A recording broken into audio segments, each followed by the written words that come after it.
Yo guys, ako nga pala si Kuya Bry. At ako si Kuya Bodge. At ito ang aming shoe review.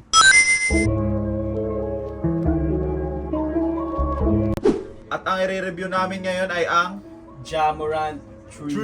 3. Ito nga pala yung nabili ko from Sports Central. Nakakuha kami dito ng discount. Siguro 10 to 15% discount dahil sa SMAC ng aking asawa. Below SRP ko ito nakuha. Below 6K na lang. Ito naman yung sa akin. Nabili to sa Orange App ng 25 to 30%. Abang-abang lang kayo guys dahil nagbibigay yung Orange App ng discount guys. Mangitang discount. Kung makikita nyo, yung sa akin ay Jamorant 3 na. Collab siya ng Jurassic Park. Makikita nyo sa box niya guys, metal gate. Kung saan yung mga Oo, mga Raptor. Inalagaan. Oo. Inalagaan yun eh. Gumanon sa gitna. Oo, ayun yun guys. Makikita nyo naman yung logo ng Jurassic Park. Tapos dito sa gilid, yung logo ni Ja. Ito rin, Ja. Tapos may swoosh syempre from Nike yan. Yan, Ja pa rin. Tapos yung size. Tapos yan, locally released naman siya. Pag nakikita kasi natin ganito, locally released. Ang bukas natin ay nalagay sa loob is Ja will not be contained. Ja breaks free. Ja finds a way. So yeah. Yung papel na pambalot niya is anatomy ng dinosaur. Kung makikita nyo dito yung body part ng dinosaur. Siyempre collab siya ng Jurassic Park, may dinosaur. Ito na siya guys. Ayan yung isang sapatos, tapos ito yung pangalawa. Ito naman din kasi talaga yung design ni Ja. Parang may mga kalmot-kalmot. Pero bumagay siya tol. Dinosaur di ba yung mga dinosaur parang may mga kalmot-kalmot. Pero all of the Ja naman. May Tsaka mga Ja. Oh. Jurassic Park. Kasi parang kaya ganito tol, Grizzlies. Ay, oo nga no, yung kalmot din ng Grizzlies. Kaya parang ganyan yung nilabas lahat ng Ja. Ng Ja. So bumagay rin talaga siya guys. Dahil nga kasi syempre collab to ng Jurassic. Bumagay din siya. XDR na to.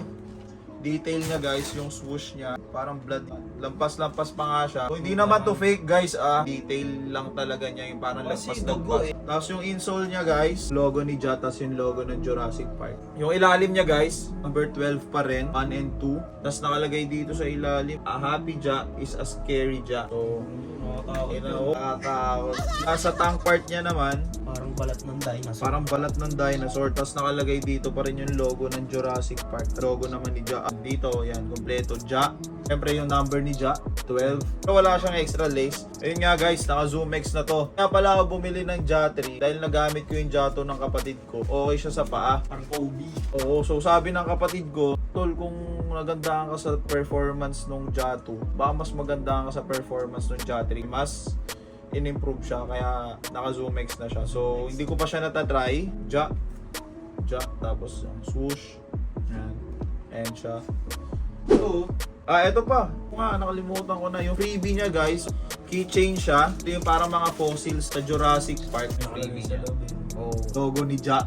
So, ayan guys, ito siya. Ito yun. Pag bumili kayo, ito yun. Ito naman yung nabili ko. Below SRP sa Orange App. Oo nga guys, below SRP. Yan siya to, ano lang siya, dinari lang ng... Pero may nakalagay dyan, VIP only. Pero meron siyang kasamang Sticker, yan. Ayan. Yung usong ngayon. Celebration, no?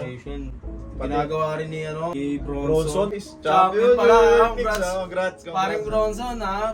Lupit mo, maliwa. Sige. Guys, update na sa inyo. Yun, no? Ja 3 Uncle Phil. Ano ba meron dyan? Transgender outsole.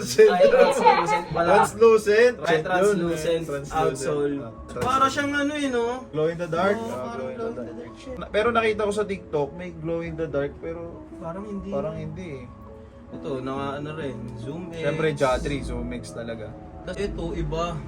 Kung mapapansin nyo sa ibang colorway ng Ja, parehas lang sila na parang mesh type. Ito guys, para siyang naka-covered ng foil, parang balat isda siya. Iba-iba yung material nito sa normal na Ja. Yung sa normal na Ja is sa mesh type. Insole niya naman. Insoles niya, Uncle Phil. Uncle Phil nakalagay. Logo ni Ja sa tongue part. Ayan. Iba. Nag-iba naman siya bandang loob. Breathable yung nito. Dito. Yung Yung sa akin tongue full part. Sa akin full na leather eh. Ito, leather lahat. Full. Tapos ito yung half niya Hindi kasi baka binawi. Kasi ito, Oo, hindi siya pwede, masyadong pwede. breathable. Oh, kasi ano nga to parang may top coat siya na Ang sarado siya masyado. siguro dahil nga doon siguro ganung Oo. technology. Binawi nila sa tank part. Yung pinagkaiba nga pala yan, sample natin. Itong sa akin, yung Raptor, kompleto siya na nakalagay na jack. Yung swoosh, ginawa nilang J. Tapos nilagyan niya lang ng A. So sa kapatid ko naman, sa akin feel wala. Swoosh lang. Swoosh lang. Tapos sa other side naman guys, Ito. ayan, may swoosh din ito. Yan. Dito rin wala. Dito rin wala. Siguro kasi mahirap na to lagyan. Oh, kung bibili kayo ng jack plus half size or one size o ay 9.5, ang binili ko 10 kasi nakapagsukat ako nung 9.5 sobrang Sige. sakit. Parang hindi makahinga yung paa ko. Tapos yung kapatid ko is size 10. Kasi size 10 talaga ako kasi ako flat footed. Oh, tsaka medyo mataba yung paa ng kapatid ko. So, talaga. pero dati parehas kami 9.5. Nag-share lang kami ng shoes. So, eto naman kanya is size 10.5 kasi nga snug fit siya. So, nag-plus half size lang kami parehas. So, yeah. Yun lang guys. Maraming salamat sa panonood. Sana wag nyo kalimutan mag-comment, like, and share netong video namin.